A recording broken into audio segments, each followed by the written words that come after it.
Alright, YouTube. This is the new edition that y'all haven't been introduced to yet. And this is Timothy. And, before anybody says anything too much about don't let him sleep on his belly, I couldn't get him to sleep on his back if I tried. I could turn him over and turn him over, and he'd still be on his belly. Anyway, so I wanted to do a pregnancy vlog, but I never got around to it. But Thomas and I have been getting a list of goals put together, and so one of my goals was I was going to actually try to pay attention to my YouTube channel. And I'm recording this on my phone right now, so the video quality might not be all that great.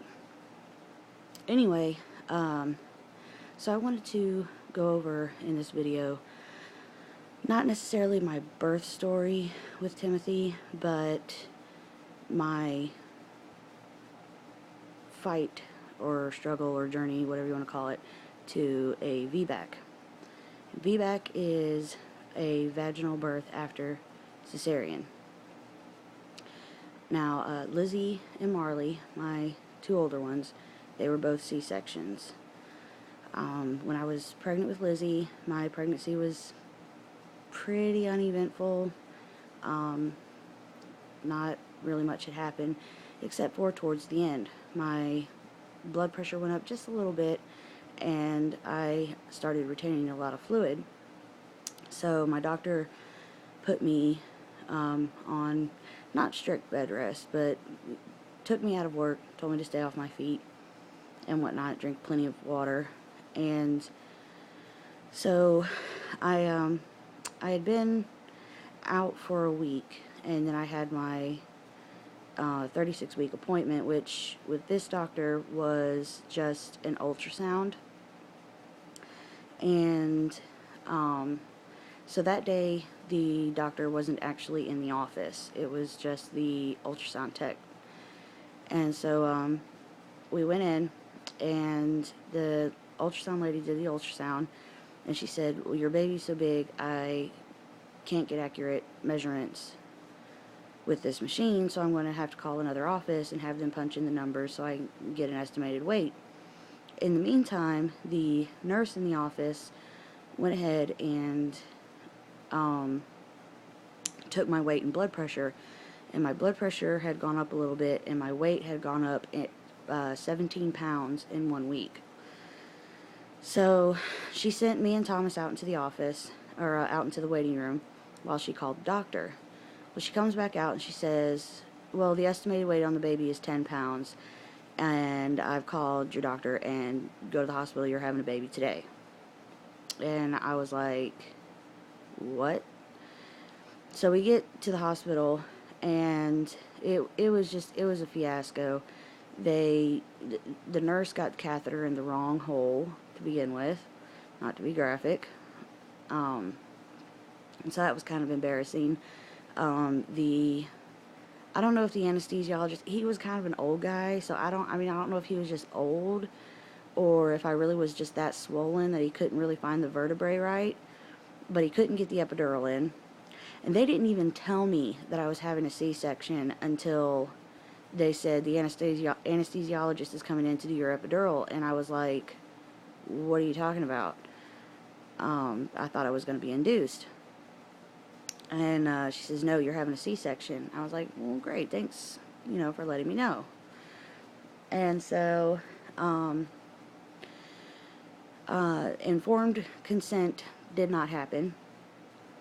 The nurse just handed me a clipboard with some paperwork on it. She wouldn't even let go of the clipboard, and just said, here, sign this. This is just giving us permission to treat you. And so I was like, I was scared. I didn't know what was going on. I didn't know what was happening. So they wheeled me in for the C-section.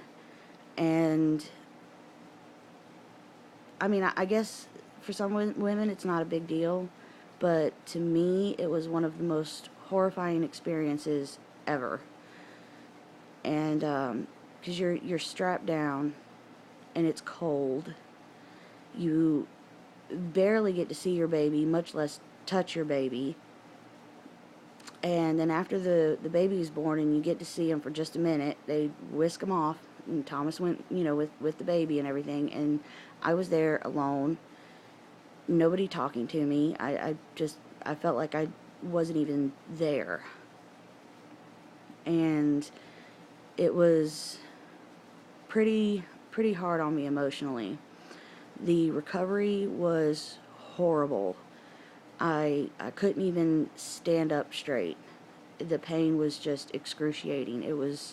I couldn't walk, and it took a good 3 weeks, not 3 weeks, 3 months before I even felt remotely normal again. And felt like I could walk around a grocery store without having severe abdominal pain. I'm a stomach sleeper, and I couldn't even sleep on my side. So I didn't sleep, just not even just on top of having a newborn. I couldn't sleep because I couldn't get comfortable because I was just in so much pain. And so after Lizzie was born, I told myself, well, I'm going to find out about having a natural birth after a C-section. And that's when I found out it was called a VBAC. Well, when we started trying again, I started trying to educate myself on VBAC. And I thought that I knew so much, and I didn't know anything. When I got pregnant with Marley, I went in for my first doctor's appointment, and I told him right off the bat that I wanted a VBAC. And he said, nope, you cannot have one. The hospitals here banned VBACs. So I thought I had no options. So I went ahead and went through with the second C-section, and it wasn't, I guess it was better in the sense that I knew more what to expect, but it was still the same thing, being strapped down and, just you can smell the burning flesh when they're cauterizing stuff, and it was horrible. And on top of it, strictly because she was a C-section baby, they wanted her to cry. Well, she didn't want to cry. They even told me that she was breathing fine, that she was breathing clear. They could tell listening to her lungs she didn't aspirate any fluid or anything. But because she was a C-section, they wanted her to cry. So they were doing everything they could to get her to cry. They were pinching her feet and patting her real hard on the back and all kinds of other stuff, and she wouldn't cry. Well, finally the nurse took a dry latex glove and ended up rubbing a hole in her back. She had what looked like the most god-awful carpet burn down her spine. It wasn't even funny. And so I really, really started educating myself then. I got records of my C-sections, and it ended up flat out saying that my C-section for Lizzie, which they had tried to tell me before, was impending preeclampsia. So I didn't even have preeclampsia yet. It was impending preeclampsia. And but when I went through the records and everything, I found that I actually had a severe bladder infection, which causes you to retain fluid, and retaining fluid makes your blood pressure go up. So I didn't even have preeclampsia. So they pretty much, they could have treated the bladder infection and I would have been fine, and I wouldn't have had to have a C-section. So anyway, I continued to educate myself, and because I thought after 2 C-sections, I was like, I'm never going to have a natural birth. They're never going to let me have a natural birth. And I actually found out that it actually is a safe and viable option to have a VBAC after 2 C-sections. So I got in touch with my I got in touch with the local ICANN group first, which ICANN stands for International Cesarean Awareness Network.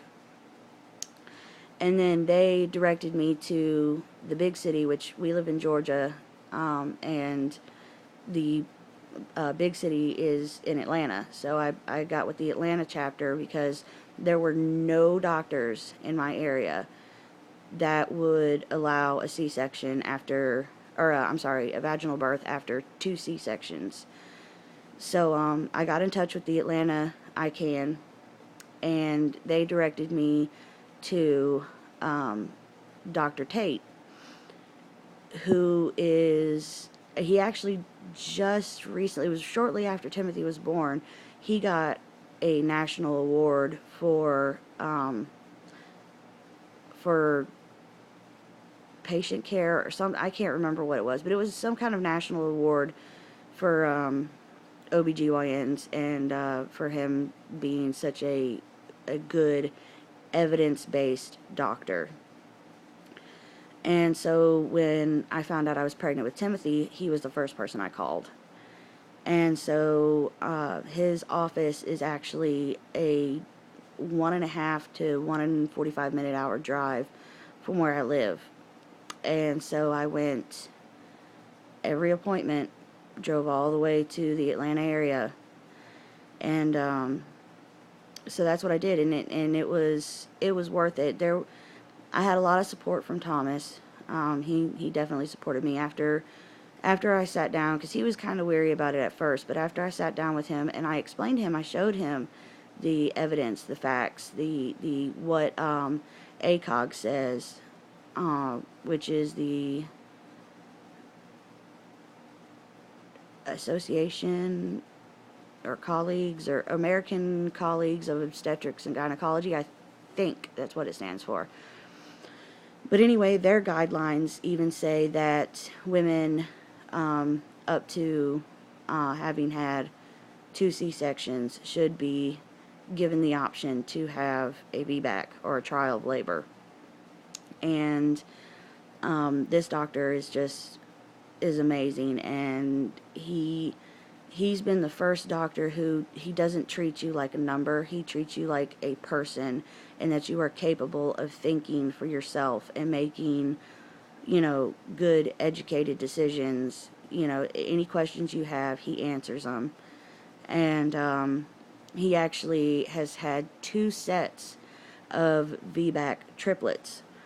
So they were triplets that were born vaginally after cesarean. And that's not to say he won't do C-sections. He will do C-sections, but only if there is a true medical need for it. And in fact, when I showed him my records from my previous C-sections, he was almost livid of what my previous doctor had done, because he said there was no reason for it. There was absolutely no medical reason, because I didn't even see my doctor with my first C-section. I didn't even see him that day until I was in the OR and being prepped for surgery. And so he never even set eyes on me. He never examined me or anything. He just went by what the nurse and the ultrasound tech had told him. So anyway, I didn't have everybody supporting me. There were a lot of people who didn't support my decision for VBAC, especially after 2 C-sections, but I felt that it was what was right for me and my baby. And honestly, I will do a full birth story on Timothy at some point, because he actually turned out to have a heart defect, and so his birth was kind of a fiasco too, but I did have a vaginal birth after 2 C-sections. And there was only one time in the whole thing that a C-section was mentioned, and at that point there was actually a potential medical need for it, because we actually didn't know that Timothy had a heart defect until he was 6 days old. But anyway, So it was hard. It was hard to I mean, there's a lot of time and energy that goes into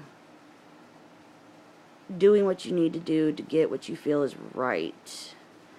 So my biggest thing to all women out there is that, yes, a VBAC, and even a VBAC after 2 C-sections, is a safe and viable option.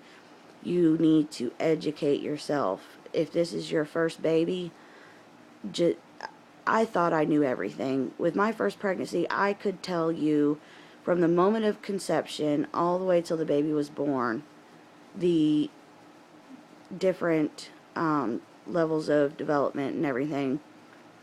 I couldn't tell you anything about birth. And I think that's a mistake that a lot of women make, is they don't educate themselves on birth itself. So my biggest my biggest bit of advice is to educate yourself. And there are a lot of places that you can find information, real medical information, because doctors, a lot of times, they operate on fear. For them, they're afraid of being sued. They're afraid of not making it home in time for dinner. So you really have to be your own advocate, and I'll include some links below to some different websites that you can go to get educated on birth itself. Things like how CPD is way overdiagnosed, how induction can actually, I read an article that was actually written by an L&D nurse, and there is something that doctors actually ask for nurses to do, and they call it pit to distress, where they will induce a woman so hard that she asks for an epidural. Well, because the epidural has labor delaying effects, it will cause the labor to stall a bit, and so then they crank the pitocin up, and they will purposefully, because the mother can't feel anything, they will purposely keep cranking it up, keep cranking it up, and keep cranking it up, and keep cranking it up until the baby goes into distress. Then they go, oh, your baby's in distress, we need to do a C-section. Simply because they want to get it done. They don't want to wait. ACOG has, I think it was ACOG, it was either ACOG or the CDC, I'm not sure which, has actually said now that they've been changing what is considered full term, whereas before they would tell you anything between 38 to 41 weeks going into labor is fine. Now they're changing it to from 39 to 42 weeks.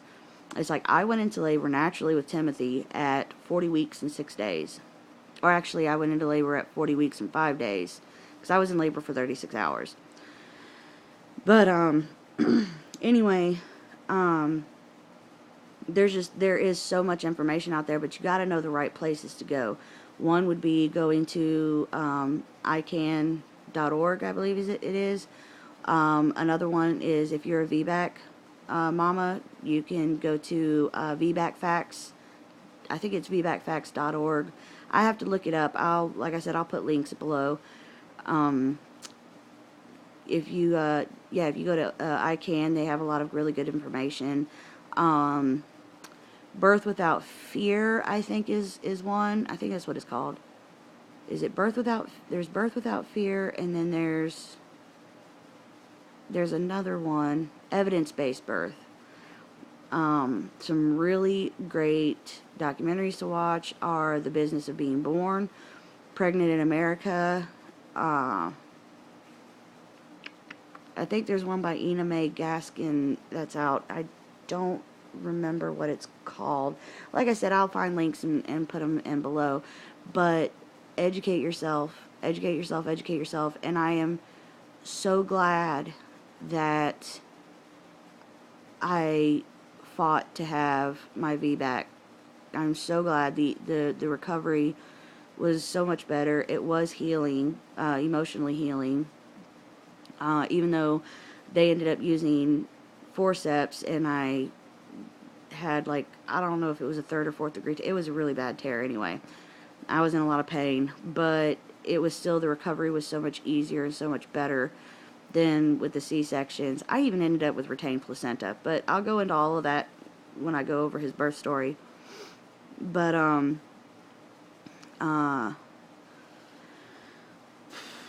yeah, so just educate yourself, educate yourself, educate yourself. Don't let doctors scare you into thinking everything is going to kill you or your baby. If doctors tell you that you're being selfish, which I cannot stand to hear people saying that you're being selfish if you want a VBAC or a VBAC after 2 C-sections like I had, because that is the most ridiculous thing ever. Because most women who are going for a VBAC, it's because they know that that is what's best for them and their baby. Most people don't go into anything when it comes to their children thinking selfish thoughts. It's mostly people do things what they feel is best for their kids. And not only that, but the more C-sections you have, the more dangerous it is for later pregnancies. So trying to avoid more C-sections is actually a better option for future pregnancies as well. But, I mean, there's a lot of factors that go into deciding whether or not you're a good candidate and whatnot. And so definitely everybody out there, explore your options, because you'll sometimes feel like you'll just never forgive yourself. I mean, I know I get so mad at myself sometimes that I was so dumb, because I had found out after Marley was born that my doctor lied. The hospitals in this area did not ban VBAC. It was just him who didn't do VBACs. Now, there are a couple of doctors in my area that do VBACs after 1 C-section, but not after 2. Which is part of why I had to go see Dr. Tate, an hour and 45 minutes away. But, anyway, so that's pretty much it. That's my reasons for choosing VBAC after 2 C-sections. If we do have another baby, I hopefully will be doing a pregnancy vlog, but don't count on seeing any live pregnancy tests or anything anytime soon, because I'm working on losing weight and getting healthy right now, and we want to wait until after tax time to see how our finances look and whatnot, and we'll go from there. We're leaning kind of towards yes to have one more, but we're not totally sure yet. A lot of what happened with Timothy when he was born was kind of traumatic, not VBAC related, but related to him being born with the heart defect and everything, and it just kind of left us paranoid about having any more children. But I'll go into more of, you know, what happened during his birth, and finding out how he had the heart defect and everything on another video. But yeah, and if anybody has any questions about, you know, why I chose VBAC or whatever, if I get enough questions, then I will see if I can't do a Q&A video and answer the questions you guys have about, you know, why I chose VBAC, and if you have any questions about, like, where to find information and stuff like that. So, but anyway, so I'll give you guys one last quick look at Timothy, since you guys never got to meet him before, and he's sleeping.